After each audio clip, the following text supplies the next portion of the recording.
ரீசெண்டா ஒரு ஃபோட்டோ இன்டர்நெட்ல பயங்கர வைரலா போயிட்டு இருக்குது. நீங்களும் கண்டிப்பா பார்த்திருப்பீங்க. நல்ல கல்யாண அட்டையர்ல நல்ல மாப்பிள்ளை பொண்ணு ஓகேவா? மாப்பிள்ளைகள் பொண்ணு. ஏன்னா 2 பசங்க மாப்பிள்ளை 2 மாப்பிள்ளை ஒரே பொண்ணு. கல்யாண ஃபோட்டோ ஒண்ணு பயங்கர வைரலா போயிட்டு இருக்குது. இந்தியால இது நடந்திருக்குது. இப்படி ஒரு ஃபோட்டோ வந்த உடனே நெறைய பேர் என்ன கமெண்ட் செக்ஷன்ல கேட்டாங்கன்னா, அரெஸ்ட் பண்ணிட போறாங்க. இந்தியால வந்து ஒரே நேரத்துல 2 பொண்ணுங்கள கல்யாணம் பண்ண ஐ மீன் 2 பசங்கள ஒரு பொண்ணு கல்யாணம் பண்ணக்கூடாது அப்படி இப்படின்னு பேசினாலும் தேடி பார்த்தா சட்டம் இத அலோவ் பண்ணுது. என்ன மதன் சொல்ற அப்படின்னு சொல்லி கேட்பீங்கல்ல. ஷிலாய் அப்படின்னு சொல்லப்படக்கூடிய ஒரு கிராமம் வந்து இமயமலையில இருக்குது. இந்த ஹிமாச்சல் பிரதேஷ் அப்படிங்கிற ஒரு ஸ்டேட் இமயமலையில இருக்குல்ல. இந்த மலை பிரதேசத்துல வந்து ஷிலாய் வில்லேஜ் அப்படிங்கிற ஒரு இடம் இருக்குது. அங்க தான் இந்த கல்யாணம் நடக்குது. பொண்ணோட பேர் என்னன்னு பார்த்தீங்கன்னா, சுனிதா சௌஹான். சுனிதா சௌஹான் வந்து அண்ணன் தம்பி பிரதீப் அண்ட் கபில் நேகி. பிரதீப் நேகி, கபில் நேகி 2 பேரும் அண்ணன் தம்பிங்கிறப்போ ஒரே 2வது பேர் தான் நார்த் இந்தியால இருக்கும் கரெக்ட்டா. நெகி அவங்க பேரு. ஸோ பிரதீப் அண்ட் கபில் நேகிய சுனிதா சௌஹான் வந்து அரேஞ்ச்ட் மேரேஜ் பண்ணியிருக்காங்க. நான் சொன்ன மாதிரி இதுக்கு முன்னாடி பிரதீப் அண்ட் கபில் நேகி அந்த 2 பசங்களோட வீட்ல இருந்து தான் முதல்ல சுனிதா சௌஹான் அப்ரோச் பண்ணியிருக்காங்க. அந்த பொண்ணு ஃபோட்டோ வேணும்னு சொல்லி நெறைய பொண்ணுங்கள அண்ணன் தம்பி 2 பேருக்கும் சர்ச் பண்ணி ஃபைனலி இந்த பொண்ணு தான் சரி அப்படின்னு சொல்லிட்டு இந்த பசங்க வீட்ல இருந்து அந்த பொண்ணு வீட்டுக்கு போய் இந்த மாதிரி உங்க பொண்ண நாங்க கேட்கிறோம் எங்க பசங்க கிட்டன்னு சொல்லவும்னா அவங்க வீட்ல வந்து இவங்கள பத்திலாம் நல்லா விசாரிச்சுக்கிட்டு ஓகே இந்த 2 பசங்களும் நல்லா தான் இருக்காங்க, ஹெல்தியா இருக்காங்க, பார்த்துப்பாங்க அப்படிங்கிற எல்லா விஷயத்தையும் எல்லா பேக்ரவுண்ட் செக்கும் பண்ணிட்டு ஓகே எங்க பொண்ண வந்து உங்க 2 பசங்களுக்கும் தரோம் அப்படின்னு சொல்லி ஒத்துக்கிட்டு இந்த கல்யாணத்தை வந்து அரேஞ்ச் பண்ணி ஜூலை 12th இருந்து 14th வரைக்கும் 3 நாள் 12th 13th 14th 3 நாள் ப்ராப்பரா பேண்ட் பஜ்ஜா பெருசா செலிப்ரேஷன்லாம் வச்சு கெட்டி மேளத்தோட செம்ம கூட்டம் வச்சு மொத்த கிராமமே வந்து அமர்க்கலப்படுத்தி இந்த கல்யாணத்தை அந்த கிராமத்துல இருக்கக்கூடிய பெரிய மனுஷங்களாம் பண்ணி வச்சிருக்காங்க. மதன் என்னதான் நடந்துட்டு இருக்குங்கிறதா உங்களோட கொஸ்டின். ஸோ பேக்ரவுண்ட் நம்ம போய் பார்த்தோம்னா இது வந்து ஹட்டி அப்படின்னு சொல்லப்படக்கூடிய ஒரு கம்யூனிட்டி. நம்ம ஊரில் தான் திரும்ப இடத்துலலாம் ஏதாவது ஒரு கம்யூனிட்டி இருப்பாங்கல்ல, இந்த கம்யூனிட்டி பேர் வந்து ஹட்டி. இவங்க வந்து சிர்மா ஊர் அப்படிங்கிற ஒரு டிஸ்ட்ரிக்ட் ஹிமாச்சல் பிரதேஷ்ல இந்த ஷிலாய் வில்லேஜ் அந்த இடத்துல இருக்கிறவங்க பேசிக்காக இது அந்த ஊர். அங்கே வந்து ஹட்டிங்கிற ஒரு கம்யூனிட்டி இருக்காங்க. அவங்களோட கம்யூனிட்டியில் இன்னைக்கு நேத்திக்கல நம்ம நிறைய பேர் இதை கேட்டவொன்னே ஏதோ ஜென்சி அப்படின்னு யோசிப்போம். இது ஜென்சி கிடையாது. இது ஜென் ஏ பி பல ஆயிரம் வருஷத்துக்கு முன்னாடியிலேருந்தே ஃபாலோ பண்ணிட்டு இருக்கிறது என்னன்னு பார்த்தீங்கன்னா ஜோடிதாரா அப்படிங்கிற ஒரு பர்டிகுலர் கஸ்டம், ஒரு சம்பிரதாயம். இந்த ஜோடிதாரா அப்படிங்கிற கஷ்டம் என்ன சொல்ல வருதுன்னு பார்த்தீங்கன்னா இது வந்து ஃபிசிக்கலான ஒரு விஷயமோ இல்லை வந்து ஒரு காதல் பட்ட விஷயம் அப்படிலாம் கிடையாது. இது முழுக்க முழுக்க பண்ணக்கூடியது வந்து நிலத்துக்காகவும் அப்புறம் வந்து பொருளாதாரத்துக்காகவும் அண்ட் குடும்பத்துக்காகவும்.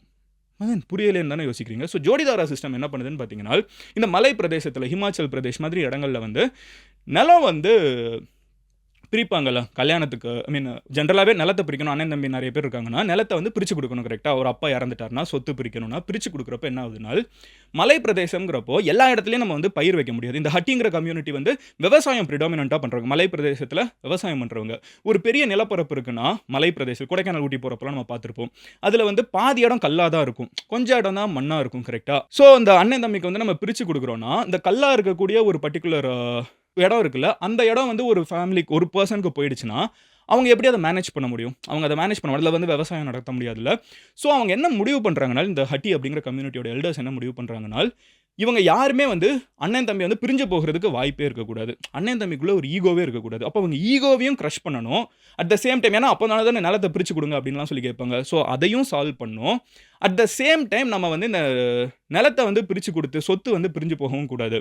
நம்ம வந்து ஒரு கம்யூனிட்டிக்குள்ளே இருக்கணும் அப்படிங்கிறதுக்கு சொல்யூஷனாக அவங்க என்ன நினைக்கிறாங்கன்னா இப்போ ஒரு பையன் வந்து 2 பொண்ணை கல்யாணம் பண்ணானா அது 2 ஃபேமிலி ஆகிடுது. ஆனால் 2 பசங்க ஒரே பொண்ணை கல்யாணம் பண்ணுறப்போ அந்த குடும்ப தலைவியாக ஒரு தலைவன் கிடையாது தலைவி அப்படின்னு வைக்கிறப்போ எல்லாமே வந்து ஒரு குடும்பத்துக்குள்ளே வந்துடும். ஸோ இப்போ இவங்க இப்போ இந்த இடத்துல பார்த்தீங்கன்னா பிரதீப் அண்ட் கபில் நேகி இருக்காங்கல்ல, அவங்களோட குடும்பத்தோட லாஜிக் என்னன்னு பார்த்தீங்கன்னா அவங்களுக்குன்னு ஒரு ஃபேமிலி ப்ராப்பர்ட்டி இருக்குது. இந்த ஃபேமிலி ப்ராப்பர்ட்டி வந்து கைமாறி போயிடக்கூடாதுன்னு நினைக்கிறாங்க. ஸோ 2 பேரையும் ஒரே பொண்ணுக்கு கல்யாணம் பண்ணி வச்சிட்டோன்னா அவங்களுக்கு பிறக்கிற எல்லா குழந்தையுமே வந்து குடும்பம் ஒரு குடும்பம் தான் கரெக்டாக. அப்படி ஒரு இதுக்குள்ளே வந்துடும். ஸோ அதனால தான் இந்த கல்யாணத்தை பண்ணி வச்சிருக்காங்க. அப்போ உங்களுக்கு ஒரு டவுட் இருக்கும், என்ன மதன் எனக்கு இன்னும் புரியலையே, ப்ராக்டிக்கலாக அது பாசிபிளான்னு கேட்டிங்கன்னா தே ஹேவ் மோர் கஸ்டம்ஸ். அவங்க என்ன சொல்கிறாங்கனால அந்த பொண்ணு வந்து வீக்லி அல்டர்னேட்டாக வந்து ஒரு ஹஸ்பண்ட் கூட இருந்துக்கலாம், ஆர் வந்து மந்த்லி இருந்துக்கலாம். அது அந்த பொண்ணோட அந்த 3 பேருக்குள்ளே இருக்கிற டிஸ்கஷனோட சாய்ஸ். ஓகேவா? அவங்க 3 பேர் இதெல்லாம் கல்யாணத்துக்கு முன்னாடி அக்ரி பண்ணிட்டு தான் கல்யாணமே பண்ணுறாங்க. அடுத்த விஷயம் என்னன்னு பார்த்தீங்கன்னா பிறக்கிற குழந்தை வந்து யாருக்கு பிறந்தாலும் அண்ணனுக்கு பிறந்தாலும் சரி தம்பிக்கு பிறந்தாலும் சரி ஒரு குழந்தைய வந்து நம்ம எண்ட் ஆஃப் த டே நம்ம கவர்மெண்ட் டாக்குமெண்ட்லலாம் ஒரு அப்பா தானே போட முடியும். அப்போ அண்ணனோட பேரை போட்டுருவாங்க. ஸோ இதெல்லாம் தான் சொல்லுது. இப்போ நம்மளுக்கு ஒரு முக்கியமான கொஸ்டின் இருக்கும். Okay fine, then but Hindu marriage act என்ன சொல்லுது? ஏன்னா அந்த பேர்லாம் நீங்க பார்த்தீங்கனாலே தெரியும். Sunita Chauhan, Pradeep Negi, Kapil Negi, end of the day இவங்கலாம் ஹிந்துஸ். அப்போ ஹிந்து மேரேஜ் ஆக்ட் என்ன சொல்லுதுனால், நீங்க ஒரு நேரத்தில ஒருத்தங்கள மட்டும் தான் கல்யாணம் பண்ண முடியும். 2வதா யாரையாவது கல்யாணம் பண்ணீங்கன்னா, சட்டப்படி அது குற்றம் அப்படின்னு சொல்லிட்டு ஹிந்து மேரேஜ் ஆக்ட் 1955 இந்தியால சொல்லுது. ஸோ நீங்க இந்த வீடியோ பார்த்துட்டு இருக்கவங்க, நீங்க ஒரு பொண்ண கல்யாணம் பண்ண முடியாது. உங்களுக்கு ஆல்ரெடி கல்யாணம் ஆயிருந்துச்சுன்னா, நீங்க அந்த பொண்ணு கூட தான் இருக்கணும். இந்த இன்னொரு பொண்ண கல்யாணம் பண்ண நினைச்சீங்கன்னா, இந்த பொண்ண டிவோர்ஸ் பண்ணிட்டு தான் கல்யாணம் பண்ணணும். இதான் ஹிந்து மேரேஜ் ஆக்ட் சொல்லுது. ஆனா அதில ஒரு லூப் ஹோல் இருக்குது. அது என்ன சொல்லுதுனால், scheduled tribes and tribal customs are sometimes allowed under customary personal law. சில குரூப்ஸுக்கு வந்து சில நம்பிக்கைகள் இருக்குல்ல, அதுக்குள்ள வந்து இது இன்டர்வீன் பண்ணலாம். அதுக்கு வந்து அலோவ் பண்ணுது. இந்த அலோவ் பண்றதுல தான் வந்து இந்த ஜோடிதாரா அப்படிங்கிற ஒரு பிராக்டிஸ் இருக்குது. அதனால தான் வந்து இங்க 2 பசங்க ஒரே பொண்ண கல்யாணம் பண்றாங்க.